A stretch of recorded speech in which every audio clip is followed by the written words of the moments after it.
we let anyone at any brokerage connect in, and we verify what you own. And if, in this case, Tesla, you own a share of Tesla, even if it's fractional, we let you participate. So you can ask a question, you can upvote the questions of your other fellow shareholders.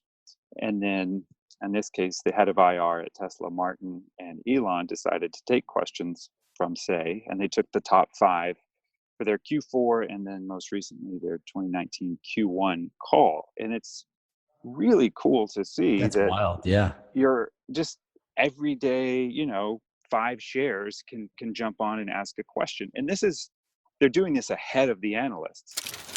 Welcome to the Tearsheet Podcast. I'm Zach Miller. We don't talk a lot about investor communications nowadays. As mutual funds and ETFs own massive amounts of stock, small individual investors are mostly sidelined. Tech company Say is trying to change that. The company's regulated business helps provide a better experience of investor communications. But through the unregulated part of its business, Say is turning investor participation on its head. Investors with just fractional ownership in companies can get their voices heard and their questions answered. On Tesla's last earnings call, using Say and ahead of institutional analysts, CEO Elon Musk took an 18-year-old's question, he owned 4 shares, about whether Tesla would consider launching an insurance product. To the surprise of others on the call, Tesla hadn't only thought about it, but is planning to introduce insurance in the near term. Sometimes, individual investor participation is magical. Say's COO Byron Sorrells is my guest today on the Tearsheet Podcast. Byron Sorrells is the Chief Operating Officer of Say, and Say is an investor communications platform. We do both regulated shareholder communications, and we have an entirely unregulated side of our business where we let investors engage with the companies that they own in an entirely different way than just are you up or are you down, and the transactional component that we're used to, but more of an ownership rights and an accessibility to this side of investing that has really just not been available to most people for a long time. It's been very obfuscated, in my opinion. That sounds like a lot of fun. And one of the things we keep reading about in the press is that, the passively indexed funds and big mutual funds who don't vote their shares, they control sort of all of governance, whatever. So it's not even worth it to vote your shares. So I'm kind of curious how you got into this business. Like, what was the origin story of Say?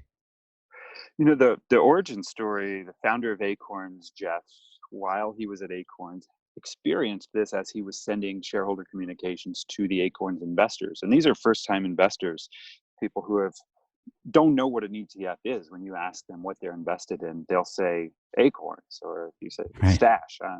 But it's an underlying set of ETFs. And then underneath those is just a big basket of securities, obviously, of individual equities. And so when they started sending these communications, people thought it was spam. They didn't know what it meant to vote on what. And there was just a real lack of education around what could have been a really awesome moment to introduce this other side of investing. And so as he and Julio and Alex, the other 2 co-founders, started digging into this, they realized that A, there was a business model there, and B, you could really flip this thing on its head and turn what was a compliance function into a product and marketing function and make it an actual user experience. So can we? I'm sorry, I didn't mean to cut you off. No, I was curious. Like, I'm kind of chomping at the bit. Like, so how does it work? I guess both sides of the business. How do both sides work? When you purchase, and I worked at Twitter, went through the IPO there, and I would get this stuff in the mail.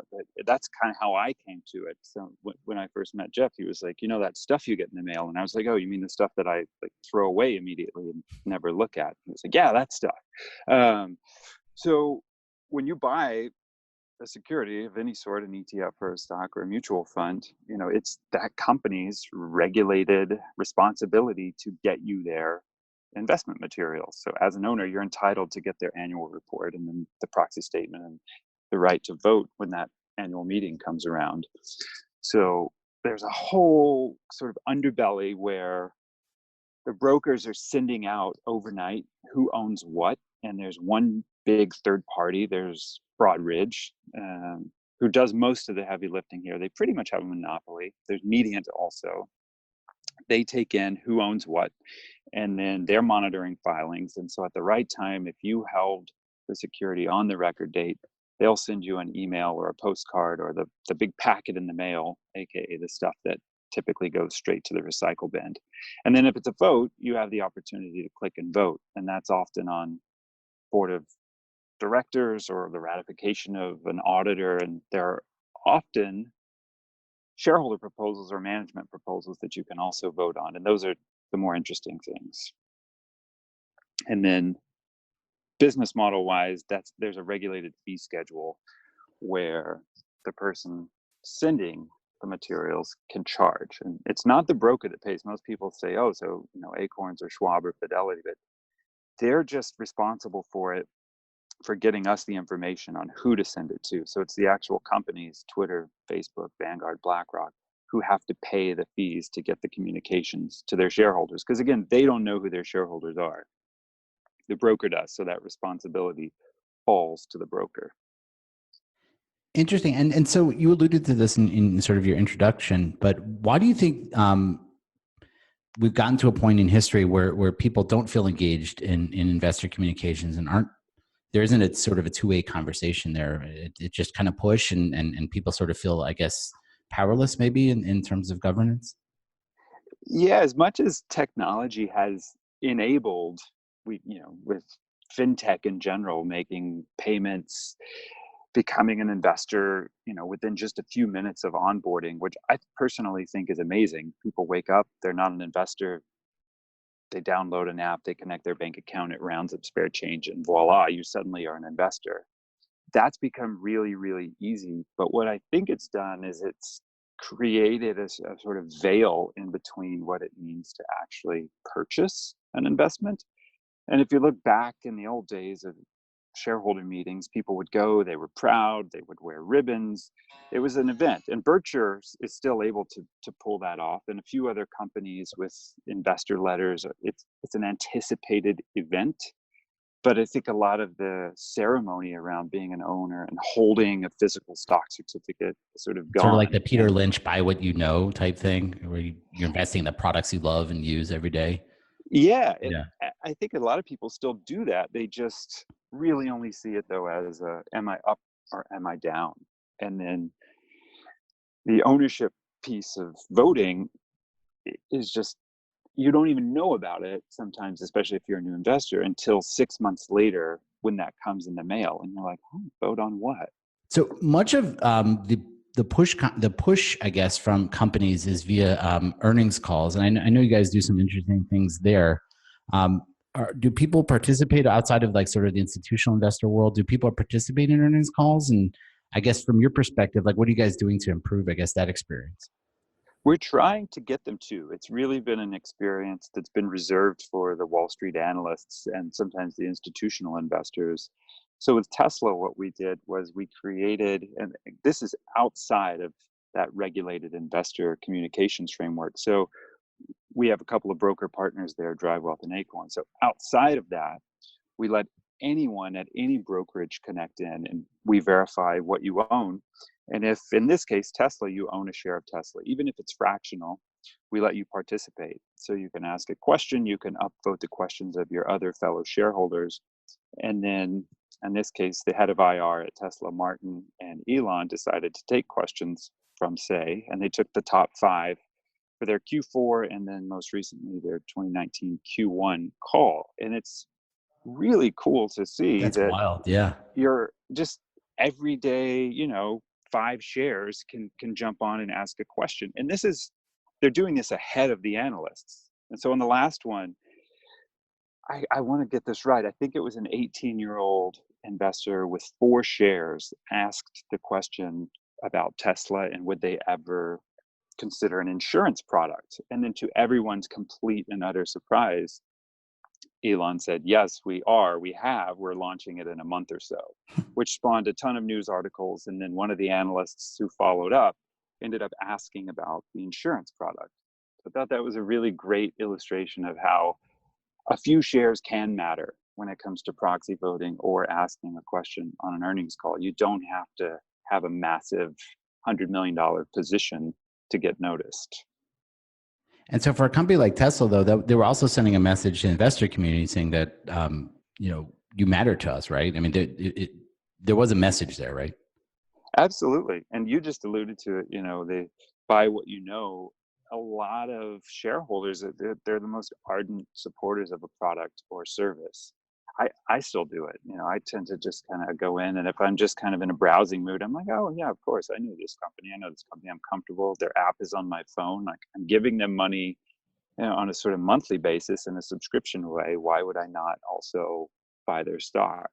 So it's nice to see some of the forward thinking companies who are starting to say, yeah, our retail base does matter to us. It's not just the institutionals. It's interesting because I feel like a lot of what you're doing is going against the grain, from at least from our perspective at Tearsheet and our coverage over the past couple of years, where companies some are foregoing kind of earnings calls, and now we're talking back, harkening back to the way things used to be, where an investor does have an empowered voice, and it's technology that's delivering that. Do you see it similarly? Yes, I wish a lot more people saw it as we do. We've definitely heard feedback though that, oh, okay, well, we don't want to draw attention to this earnings call. What if we miss? We don't necessarily want to involve retail because we really just are worried about our analysts and our buy rating.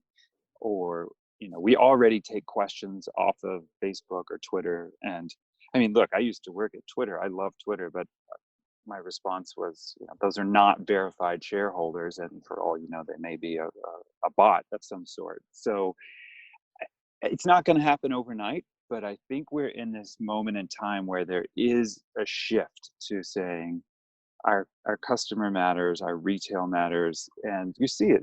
Companies are listening to what their customers are saying on Twitter, or they may listen to a petition. So we think of this as just sort of a very verified way of speaking to the companies that you own. Do you see some of the traditional players like sort of following suit as you're sort of breaking new ground? TBD. We are talking to some more traditional players, and some have even said, look, this is a little radical for us. We'd like to see a few more Fortune 500 companies use this before we follow on.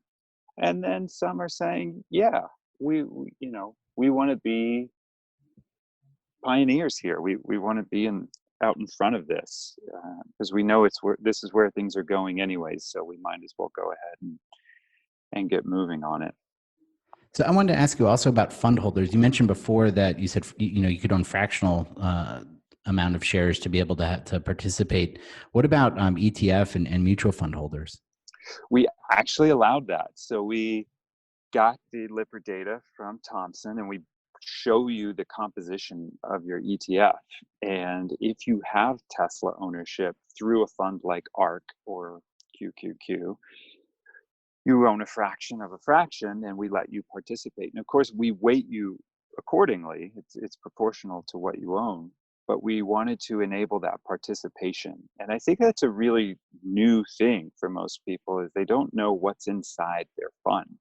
If you're a target date holder or your 401k, like, what's actually inside of it? I don't think a lot of people know and have ever looked. A lot of people, what does Malcolm Gladwell call it? The curse of knowledge. You sort of forget that a 401k user just may not understand what a fund is or what's inside it. And once you start to break it apart and show that, there's an aha moment where they're like, oh, so it's Google and Facebook and all these other companies that I've heard of, just fractions of them kind of bundled in this fund. And so you're teaching someone about that aspect, and then you're enabling this participation. And you mentioned earlier the concentration of power with these stewardship teams at the large funds like Vanguard and BlackRock and State Street. And these are teams of 30 and 40 who are voting on trillions of dollars of wealth.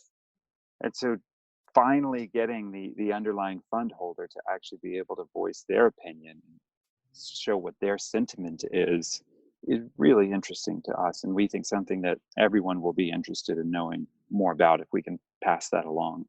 Yeah, I think that the model that you're describing, the future model you're describing, if say continues to grow, is somewhat utopian in the sense. And I don't mean that in a bad way. Where people understand what they own. They're communicating to companies. Companies are communicating back to them. Things are more transparent. This is your vision, right? That's the idea. I mean, it doesn't, I think some companies see it as a threat, but it shouldn't be.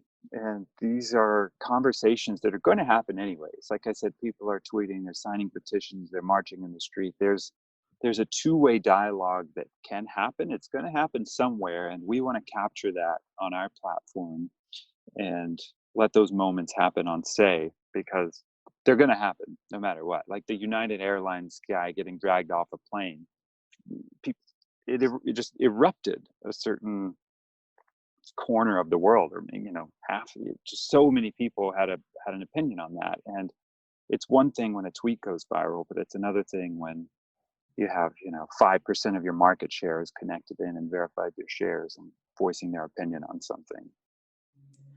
And why do you think? I'm curious from your perspective, where you sit. We've been doing podcasts for 10 years, and I think we've done one or two episodes during that time on investor communications. It feels there's been very little attention being paid from the technology side to the space. Why do you think that's the case? What are the market dynamics that cause that? Great question. I think to some degree, the monopoly incumbent Broadridge, they're very good at what they do. Um, And they've acquired a few that's companies on the way, right? They have. I mean, they're a company that not a lot of people know about, but they power a lot of brokerages, and there's a lot more than just investor communications that they do. It's trade confirmation statements, taxes, books and records pieces, corporate actions, class actions, all these peripheral services that brokerages need to run, they're powering. And I almost think that there was no need to, or there was no incentive to really innovate in this space. But now that we're here, I've already seen some noticeable improvements to their communications. Mediant is another player that they service Robinhood. The Robinhood communications and voting experience has gotten a lot better. It really matches their brand, and it's just one of those things that I think it took a long time to get to where we are, but we're at that tipping point where it's like, okay, this needs to catch up to the rest of the modern UX that we're used to. Like, you can't have this beautiful, slick app where, like I said, you become an investor in minutes, or Robinhood, you're trading crypto next to your equities. Like, that's a really nice customer experience. And then, up until very recently, you're getting this very questionable looking communication that kind of looks like a fax was scanned in and then emailed to you, or mailed to you. Right. And I just think we're at a tipping point, and I think everybody now, whether you've been in business for 30 years or 1 year, you have to come at it like everyone else is coming at it, with modern user experience and really, like I said, product marketing in mind, and not just, oh, this is a back office compliance thing that we have to do. So I remember having the founders of the robo advisors on when they were just launching, and one of the major discussion points at that time was whether to partner on a broker dealer or to build their own. And a few of them decided to go to build their own because they wanted to control the entire experience, just like you were describing before. They have a slick, householding display, of trading display, but then when it came to brokerage, they wanted to make sure that the transactional experience and the reporting experience mimicked, I guess, their front end as well. And so, is this something though that it doesn't feel like it's so ambitious that there's no way that those guys could get into this type of business? Meaning, it's way broader than their business. Or I guess my question is, can someone else come at it from that direction? Yeah, they could. There's Drive Wealth is one of our partners, Mm. and they are just like Apex, a sort of white label broker. Moneylion sits on top of Drive Wealth, one of the introducing brokers. Acorns did what you described, where they took the time to build their own broker, spent a couple of years on that. But then you have places like Matador, who are on Apex, Bumped, where you get a kind of a stock back thing like Stash is doing now. Stash sits on top of Apex. Drive Wealth is very similar to Apex. SoFi sits on top of Apex. Mm. They do not control the communications that go out. They have the ability to, I believe, work with their vendor to try to tweak them a little bit. But you're right, they don't have that full control. So Apex, they partner with Broadridge. Drive Wealth partners with Say. There's Folio, who I believe services Elvest, and they are kind of an all-in-one. They do the communications and that brokerage operations piece, like Drive Wealth and Apex. So Mm. yes, you could build it, but like what we've seen over the years, and the reason that Schwab and Fidelity and Acorns and all these places don't do this is that it's actually quite a complex uh, plumbing and technology operation, and there's a lot of manual work that goes into it too. There's thousands of publicly traded securities. There's thousands of filings per year, several per company, and then there's the special filings, the special meetings, and whatnot. So you're keeping up with kind of a huge operation of tracking these and then sending out notices and then handling the incoming votes and sending those votes off to the tabulator. So while I would say, technically anybody could go build this, there's a bit of a heavy lift up front and then ongoing in a way. I mean, Broadridge has 10,000 people there. Not that all those people are doing proxy operations and brokerage operations, but there's definitely a manual component to it. It's kind of unbelievable. A lot of information is transferred back and forth via email lists that we are now subscribed to. I know it sounds very old school, and Wow. it is. It is. The file formats are still, some of them, we have newer modern APIs, but people are SFTPing COBOL character-based file formats back and forth. That's So wild. it is wild, and so I think it's another reason you don't just see a lot of players here. It's not something someone wakes up and says, "Oh yeah, I'm going to go start a regulated shareholder communications platform that services brokers with these old file formats." Interesting. It's definitely not the sexy side of the business, and you're describing a pretty Exactly. intricate tech stack, I guess, on the back end. In the remaining time that we have, Byron, I'm curious to hear from you. You mentioned Elon. You mentioned United Airlines CEO addressing the guy getting pulled off the airplane. Can you give an example of how companies are using, say, to give voice to their shareholders, and how, and I guess, that feedback loop? I'm curious to hear that. Yes, there are times when they don't really have an option. So a shareholder proposal comes up and it makes its way onto the ballot. A lot of companies would try to prevent these shareholder proposals from getting on the ballot. It's considered micromanaging. They appeal to the SEC to say, look, this isn't, they don't know what they're talking about. We do. And sometimes they say, yep, you're right. And it gets thrown out. And sometimes it gets put on. There's a great example of the McDonald's one for styrofoam cups that didn't even get a majority of the vote, but it got enough. And McDonald's said, okay, we sort of see which way the wind is blowing here. We're going to get rid of styrofoam cups. There was actually one last year that was someone who owned only 12 Tesla shares got a proposal on the ballot to separate the chairman and CEO roles. Hmm. And while that was overwhelmingly defeated for people against the proposal, 99-1, it was a item in the news, and then it was a thing Tesla had to worry about, and it was a thing that Elon had to fret over. So it's really what I see it as more of a checks and balances kind of thing, is that companies maybe were thinking they could just sort of act in a way like no one was looking, or only a certain segment was looking. And I think what we're doing here is having more eyes and ears on at all times. And it's just going to have people behave in a little bit different way when you know that others are looking and you're being checked, not only by institutional shareholders, but by your retail shareholders who might also be some of your best customers. Byron, thanks for joining us on the Tearsheet podcast today. Thanks for having me.